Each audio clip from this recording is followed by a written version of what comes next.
Et notre premier invité politique de l'année, c'est donc vous, Marc Fesneau. Bonjour. Bonjour. Merci beaucoup d'être avec nous ce matin, ministre chargé des relations avec le Parlement et de la participation citoyenne. Et on est ensemble pendant 20 minutes pour une interview en partenariat avec la presse quotidienne régionale, représentée par Fabrice Vesser-Redon. Bonjour Fabrice. Bonjour Oriane, bonjour Marc Fesneau. Fabrice du groupe EBRA, les journaux régionaux de l'Est de la France. On va bien sûr longuement parler avec vous, Marc Fesneau, de ce texte sur le pass vaccinal. Et d'abord un mot sur le climat, dans lequel ce texte arrive au Sénat. Contexte un peu tendu. On a vu ce week-end une augmentation du nombre de manifestants anti-pass, plus de 100 000 selon le ministère de l'Intérieur. Et puis il y a quelques heures, à Saint-Pierre-et-Miquelon, un député de La République En Marche, Stéphane Claireau, a été violemment agressé devant son domicile par des manifestants anti-pass. Qu'est-ce que vous avez pensé à la vue de ces images? J'ai trouvé ces images au fond assez effrayantes, parce que de voir un homme seul, dont on voit bien qu'il est chez lui d'abord et que il cherche plutôt le dialogue, se faire jeter toutes sortes d'objets ou de choses devant son domicile avec la véhémence d'une foule un peu déchaînée, il y a quelque chose d'assez effrayant de ce qui est devenu le débat politique ou le débat public.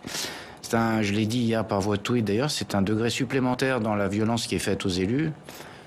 C'est l'occasion de rendre hommage à tous les élus, d'ailleurs de tous horizons politiques, parce qu'il ne suffit pas d'être dans la majorité pour être menacé. Et on est parfois parce qu'on est dans la majorité, mais parfois aussi parce que dans l'opposition, on fait le choix de voter telle ou telle mesure. Ça n'est pas acceptable en démocratie. Est-ce qu'ils peuvent encore travailler sereinement aujourd'hui, Justement, c'est ce que j'allais dire. Ça n'est pas supportable en démocratie qu'au fond des élus soient dans toutes les décisions et tous les actes de la vie d'un élu. La vie d'un élu, c'est une vie de réflexion et c'est une vie de prise de décision. Qu'on soit un élu national d'ailleurs ou qu'on soit un élu local. Si à chaque moment, à chaque fois que vous devez prendre une décision, vous vous posez la question de savoir quelles vont être les conséquences, non pas politiques, mais les conséquences physiques, de menaces qui vont porter sur vous, et plus grave encore sur votre famille. Et dans les deux cas, c'est grave. Je pense que vous voyez bien la pression que vous mettez. Et au fond, vous faites peser sur l'élu l'idée qu'il ne peut pas prendre sa décision en toute liberté. Et moi, je pense que c'est une chose extrêmement grave. Le devoir de l'ensemble des responsables publics, c'est de condamner sans aucune objection, sans aucune oui mais et oui si, sans aucune objection. Il faut condamner ces actes-là parce que ça, au bout, c'est le totalitarisme. Au bout, quand vous mettez des élus nationaux ou locaux à la pression physique, ça veut dire que c'est la loi du plus fort qui s'impose. Et la loi du plus fort qui s'impose, c'est le totalitarisme. Et ça n'est pas acceptable en démocratie. Et je vois beaucoup d'élus, encore la semaine dernière d'ailleurs à l'Assemblée nationale, qui se sentent en permanence, alors peut-être à tort d'ailleurs, mais en tout cas c'est quelque chose, épiés, menacés, regardés, avec le sentiment que ici sur un bord de route, là au pied de leur domicile, ici à la sortie des hémicycles, ils peuvent être menacés par un individu. Et donc à toute fin, en permanence, il faut qu'on soit les uns et les autres solidaires, non pas entre nous, mais solidaires de la démocratie. La démocratie, elle exige du débat, de la confrontation, mais elle exige aussi la non-violence.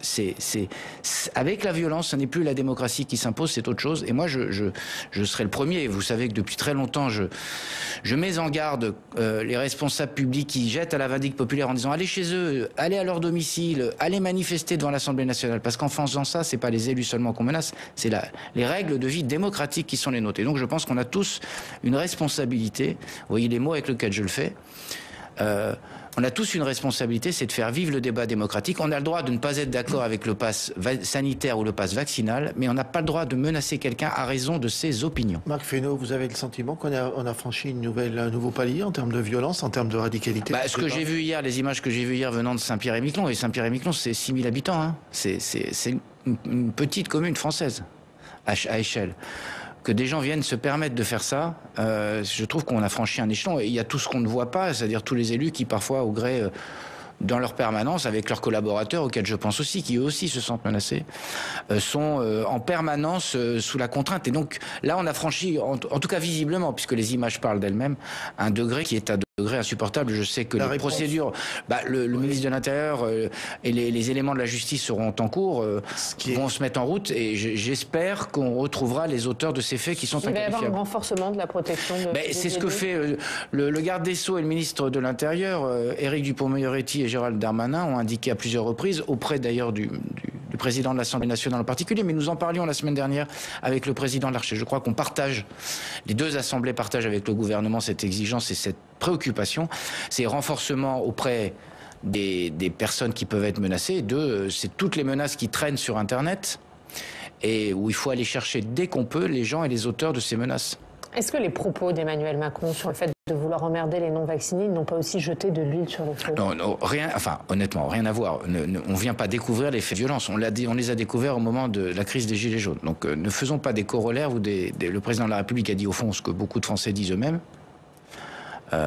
Si vous n'avez pas entendu ces propos-là, et voire plus fort à l'endroit de ceux qui n'étaient pas vaccinés, je ne crois pas que ce soit ça qui soit lié. Le président de la République, il a rappelé quelle était notre stratégie avec ces mots, avec les mots aussi de l'inquiétude d'un responsable public, du président de la République au premier chef, Est-ce que dans le contexte pour la santé d'un certain nombre, responsable de tenir ses propos de la manière dont il les a. Mais moi, je pense que la responsabilité première d'un président de la République, c'est de protéger les Français. Et le risque principal des Français, c'est le risque des non-vaccinés. D'abord pour eux, et ensuite pour l'ensemble de la société, parce que ça fait peser un risque lourd sur le système de santé. Et donc je pense que c'est ça, le premier élément de responsabilité, c'est de protéger la vie des gens. Il n'est pas allé trop loin, selon vous. Mais il l'a dit avec ces mots, et moi ça ne... Ça aurait pu être les vôtres? Peut-être pas, mais peu importe, c'est pas le sujet. Je pense que le président de la République, il est dans son rôle. Non, le président de la République, il est dans son rôle, qui est celui de protéger les Français. S'il n'avait pas dit ce qu'il avait dit au mois de juillet, première étape qui était le pass sanitaire. Et on lui avait déjà reproché à l'époque d'y aller un peu fort. Je trouve qu'il dit et il traduit au fond la pensée de beaucoup de Français. Et quand on est président de la République, c'est aussi ça le sujet. J'étais encore ce week-end, en fin de week-end dans mon département. Je vous prie de croire que ce que j'ai entendu, c'est plutôt des gens qui trouvaient qu'effectivement, il fallait que chacun prenne ses responsabilités. Le texte sur le pass vaccinal qui arrive donc au Sénat aujourd'hui, est-ce que ces propos du président de la République, dont parlent beaucoup de parlementaires, il n'y a pas que les Français qui en parlent, les parlementaires aussi en parlent, est-ce que ça complique l'examen du texte? On entend des parlementaires dire je ne sais plus très bien, du coup...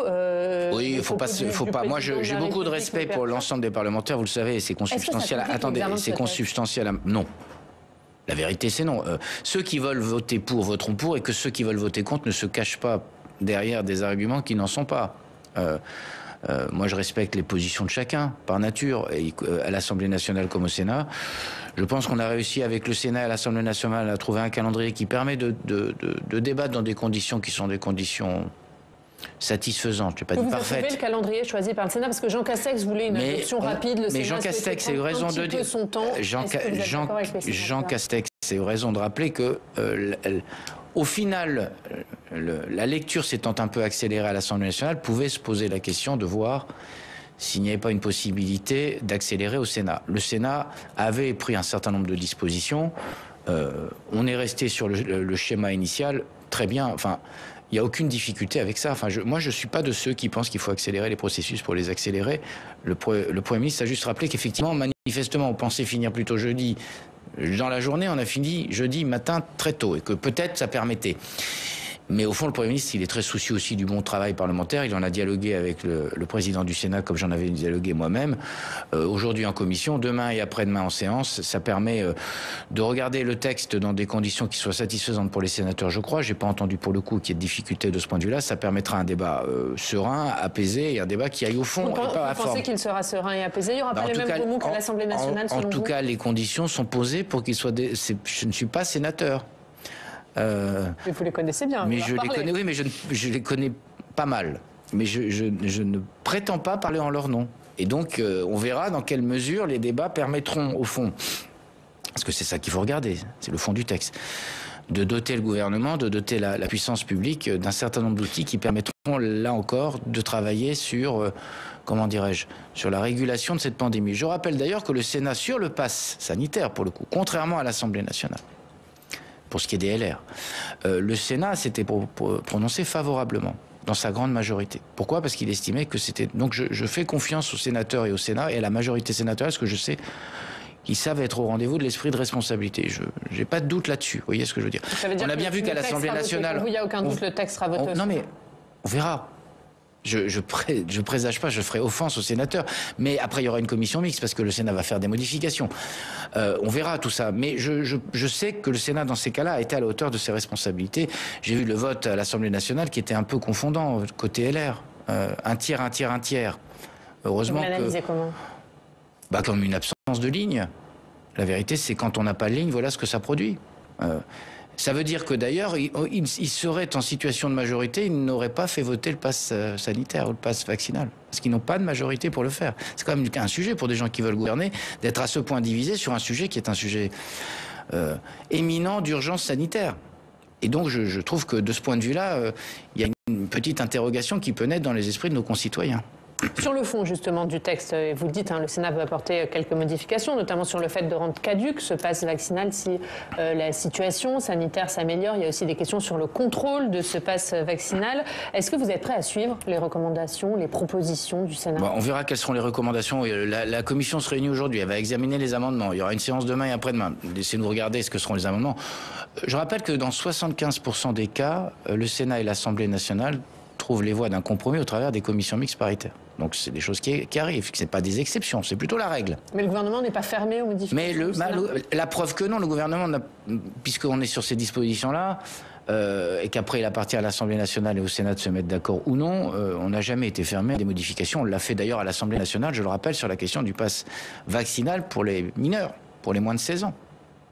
Donc on n'est pas fermé au débat, c'est l'intérêt du débat parlementaire. C'est pour ça qu'il faut lui donner du temps. En même temps, on a quand même quelques éléments qui nécessitent qu'on aille aussi vite que possible. Et donc je pense qu'on peut, on verra sur ces questions-là et sur d'autres, s'il y a moyen de trouver un terrain de compromis, on verra comment se passe la commission. Justement, en matière de temps, Gabriel Attal parlait du 17 janvier, c'est-à-dire c'est la semaine prochaine, pour la mise en œuvre du pass vaccinal. C'est jouable? C'est jouable. Je ne peux pas vous en dire plus, oui, c'est jouable. C'est jouable s'il y a un accord Assemblée-Sénat. C'est jouable, mais il y a plein de conditions pour que ce soit jouable, parce que même s'il n'y a pas un accord, il y a une nouvelle lecture qui peut se faire dans la semaine. Est-ce qu'il y aura un recours au Conseil constitutionnel? Enfin bref, tout ça fait que ça reste jouable et qu'on sera dans les horizons qui avaient été fixés. Je rappelle qu'au démarrage, on était plutôt sur fin janvier, début février, et qu'on reste dans les horizons de la mi-janvier. En tout cas, mais c'est pas garanti, puisque certains parlementaires parlent déjà d'un recours. Mais très bien, chacun prendra, je vais vous dire, chacun va prendre ses responsabilités. Je pense que les Français nous regardent. Que parfois les exercices qui sont faits dans les médias ne sont pas des exercices de gens qui sont très responsables.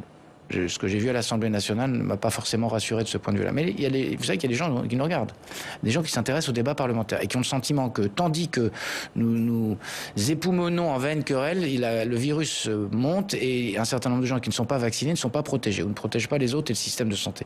Donc chacun prendra les responsabilités qu'il a à prendre. Nous prenons les nôtres. Je crois qu'on peut reconnaître et que les Français reconnaissent que nous ayons à chaque fois pris nos responsabilités quand souvent, et trop souvent malheureusement, les oppositions n'aient pas pris leurs responsabilités. Quand vous regardez ce qui se passe en Allemagne, en Italie ou ailleurs, souvent quand même les majorités et l'oppositions ont réussi à trouver un terrain d'entente. Pourquoi? Parce qu'ils avaient un esprit de responsabilité. Et moi j'appelle à la responsabilité. En Italie justement, il y a eu la mise en place de la vaccination obligatoire pour les plus de 50 ans. Pourquoi ne pas être allé au bout de ce que vous jugez être le bon chemin et mettre en place cette vaccination obligatoire plutôt que de faire cette vaccination pour une raison simple qui a été très bien rappelée, pour une raison simple qui a été très bien rappelée par le président de la République. Une fois que vous mettez en place l'obligation vaccinale, comment vous la mettez en œuvre? Vous allez chercher des gens chez eux, vous les emprisonnez, vous les embastillez jusqu'à ce qu'on ait trouvé un moment pour les... possible en Italie n'est pas possible. Mais en Italie, il démarre. Rendez-vous dans quelques semaines.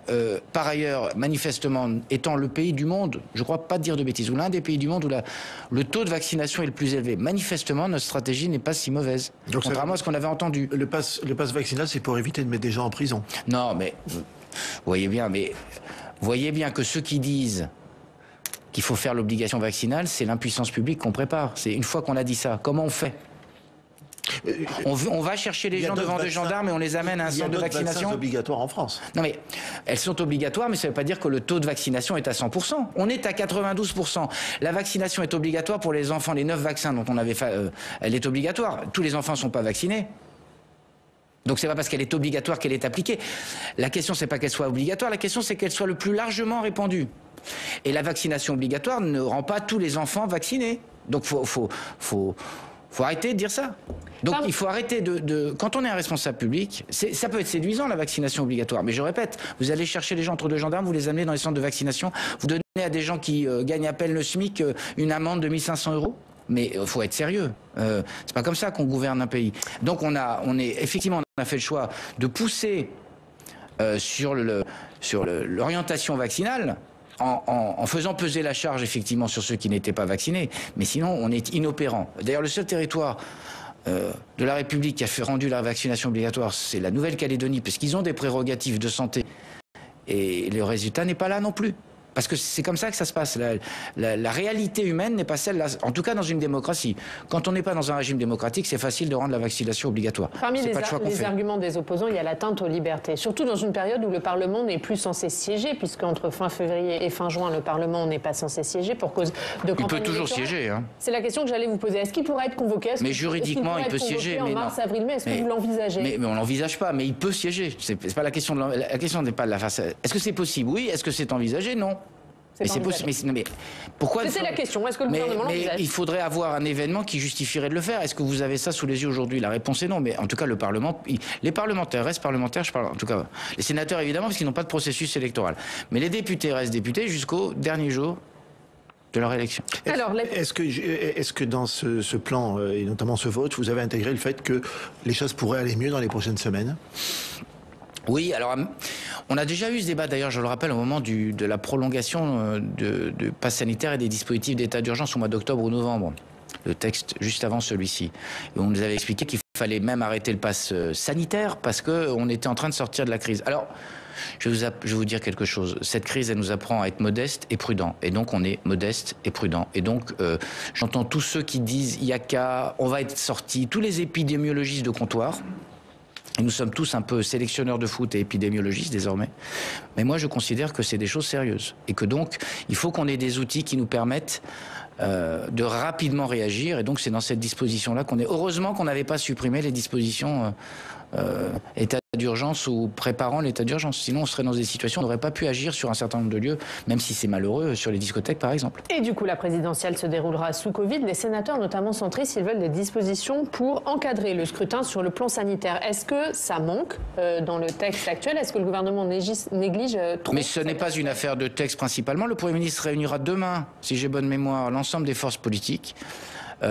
Avec la méthode que vous lui connaissez, il réunit, il prévient, il dialogue, on prend des dispositions. Il réunira avec le ministre de l'Intérieur, Gérald Darmanin, et je sais qu'on trouvera des voies et moyens pour trouver la manière de faire campagne. Il n'y a pas de raison qu'on n'y arrive pas, on y est arrivé. Même si c'était compliqué, parce que là on était dans une phase épidémique nouvelle au municipal, on y est arrivé au régional. Et au départemental. Est-ce qu'on peut relancer le débat sur la double procuration? On va regarder. Sur le vote par correspondance. Mais alors sur ces sujets-là, il y a ce qui est possible et ce qui est possible dans le délai. Donc on va regarder. Et il faut aussi qu'il y ait un consensus des forces politiques, me semble-t-il. Bon, un consensus aussi large que possible. Donc on va regarder quelles sont les propositions. Je ne viens pas préempter un débat qui va commencer demain sur ces sujets-là, qui avait déjà eu lieu avant. La porte, y compris au vote par correspondance. Mais on va regarder. Enfin, moi, je n'ai pas d'avis. Il faut, en tout cas dans cette affaire-là, qu'on est à 3 mois du scrutin, que ces dispositions ou les ajustements, c'est des ajustements qu'on pourrait faire, soient acceptés par ceux qui vont concourir. Vous voyez bien dans la situation dans laquelle on est nous, de gouverner, on ne va pas venir imposer contre l'ensemble des forces politiques des choses. Marc Fesneau, est-ce que vous craignez la faiblesse de la participation? Vous évoquiez les régionales et les municipales, ça a été quand même le principal fléau. Est-ce que vous le craignez pour Oui, donc il faut à la fois qu'on regarde, je pense qu'il y a ceux qui peuvent craindre d'aller dans les bureaux de vote. Encore que ce n'est pas les lieux qui soient les lieux les plus à risque, objectivement, pour avoir tenu moi-même mon bureau de vote dans ma commune de Marchenoir, donc je vois à peu près de quoi il est question, et la distanciation et les règles de prudence s'appliquent au fond assez facilement dans un bureau de vote, même si ça complique la vie des élus, et je voudrais saluer le travail qu'ils font pour essayer de faire les choses dans les meilleures conditions possibles. Donc il y a un premier risque, celui-là, puis il y a un risque de démobilisation générale. Donc sur le premier, c'est d'essayer de rassurer, de mettre en place des protocoles qui soient rassurants pour les gens, peut-être d'avoir des mesures d'assouplissement, et puis sur le deuxième, c'est à nous de faire une campagne qui intéresse les gens. Donc il y a nécessité d'une vraie campagne. Ah oui, il y a nécessité d'une vraie campagne. Alors, est-ce que c'est...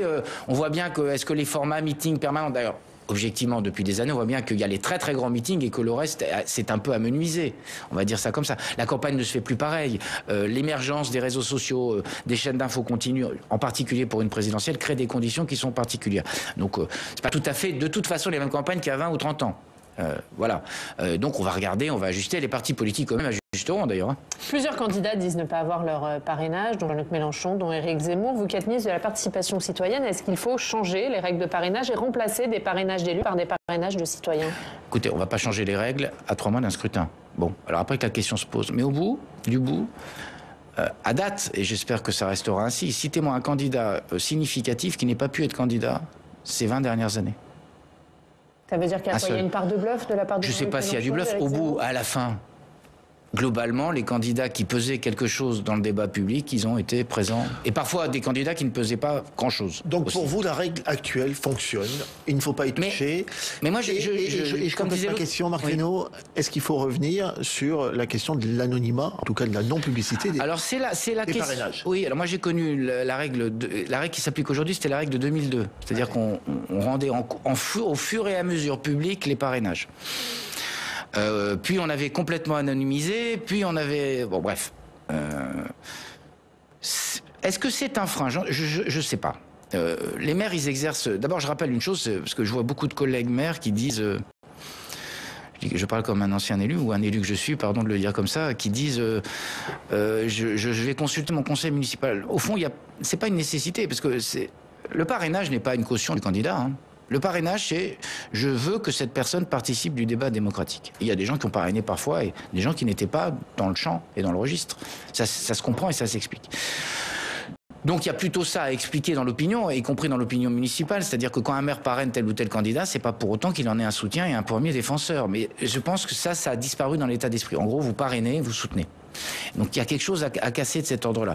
Est-ce que l'anonymat... Mais en même temps, l'idée que ce qu'on se cacherait de soutenir tel ou tel candidat me gêne. Je vois bien que ça peut être un frein pour certains. Mais l'idée que dans une démocratie, ça revient à ce qu'on disait tout à l'heure sur des élus qui sont menacés. On menacerait un élu à raison de son parrainage à tel ou tel candidat. On est quand même dans un drôle de système. C'est quoi cette démocratie de l'anonymat? Est-ce qu'il faudrait... On vous sent partagé quand même. On vous sent partagé sur le sujet. Hein. Non, mais j'assume tout à fait. Mais...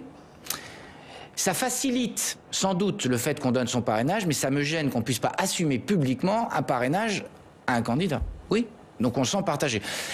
Mais moi, je dis juste que les faits sont têtus. Je demande à voir quel est le candidat aujourd'hui qui, significativement présent dans l'opinion, n'a pas pu être candidat. Je n'en vois pas. Donc je pense que M. Mélenchon, et au fond c'est heureux, et M. Zemmour pareil, seront candidats, ils auront leur parrainage.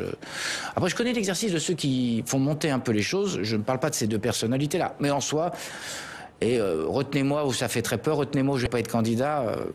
Un mot faut être prudent avec cet exercice. Sur l'actualité de la campagne présidentielle de ces dernières heures. Guillaume Pelletier qui a donc annoncé son soutien à Éric Zemmour, vous le connaissez, il est élu, Guillaume Pelletier, du même département que vous. Il reproche notamment à Valérie Pécresse de faire le jeu d'Emmanuel Macron. Qu'en pensez-vous? Que Guillaume Pelletier est un aventurier de la politique. Un fidèle politique et un fidèle territorial. Il a été candidat à Épernay, il a été candidat à Tours, il nous a expliqué ses racines solognotes, il nous a dit... combien il aimait le mandat de municipal, il y est resté 2 ans. Comment il aimait le mandat régional, il n'est pas retourné au combat régional. Qu'est-ce que je voulais que je vous dise? La vie politique est traversée de personnalités comme ça. Ça ne veut pas dire qu'il n'a pas du talent d'ailleurs, mais elle est traversée de personnalités qui sont à leur compte, total, aventuriers, totaux. Donc ça discrédite l'ensemble de ses propos. Il a fait à peu près toutes les boutiques. Il a été éphémèrement centriste en 2015 au moment des régionales pour pouvoir travailler avec nous et avec Philippe Vigier à l'époque. On ne peut pas dire que ce soit la force des convictions qui soit sa caractéristique première. Mais à partir de là, moi qui n'ai pas changé de famille politique, je le regarde comme un être un peu étranger à ma façon de faire de la politique. Et avec pas plus d'intérêt que ça, figurez-vous, parce que il y a des gens à LR qui ont des convictions, ils ont le droit de les avoir. Après, ça peut... Alors donc voilà, pour ce qui est de Guillaume Pelletier... c'est pas du tout un tournant dans la campagne, c'est un... Non, mais enfin, on fait pas des tournants avec des gens qui font des zigzags. Enfin, je veux dire, pardon, c'est pas un tournant dans la campagne, c'est un zigzagueur, c'est une bécasse. Pour revenir à la question... Au sens du vol, de la bécasse. Pour revenir à la question... Attendez, laissez-moi finir. Laissez-moi finir. En revanche, ça pose une question aussi au LR, c'est qu'ils ont accepté dans leur rang Monsieur Pelletier, qui a hors une petite interruption, toujours été sur une ligne très à droite. Et à force d'avoir couru derrière M. Zemmour et d'avoir la rhétorique de M. Zemmour, les gens ils préfèrent l'original à la copie, ils partent chez Zemmour. Donc il faut que LR, j'ai pas de conseil à leur donner, ce sont des adversaires politiques. En même temps, dans le débat démocratique, moi je ne cherche pas l'humiliation des adversaires. Je pense qu'on a besoin d'une gauche, vous en avez parlé un peu tout à l'heure. Attendez, on a besoin d'une droite, mais à force de ne pas choisir entre la ligne Zemmour et la ligne plutôt des Républicains qu'on a connus version Chirac, c'est assez original de voir M. Pelletier défendre le RPR, qu'il a pilonné quand il était chez M. Le Pen, parce que c'était monsieur à l'époque, et chez M. De Villiers. Donc, faut quand même tout au honte de but, hein. Bon, peu importe. Mais le RPR de Jacques Chirac, ce n'était pas un RPR qui courait derrière M. Zemmour. Voilà. Et donc, je pense que cette confusion des esprits chez les LR, ils sont en train de la payer. Et le départ de M. Pelletier, qui est anecdotique pour ce qui est de la personnalité, il est symptomatique d'une formation politique qui n'a pas fait ses choix. Merci beaucoup. Merci à vous. Marc Fesneau d'avoir été notre invité. Merci Fabrice.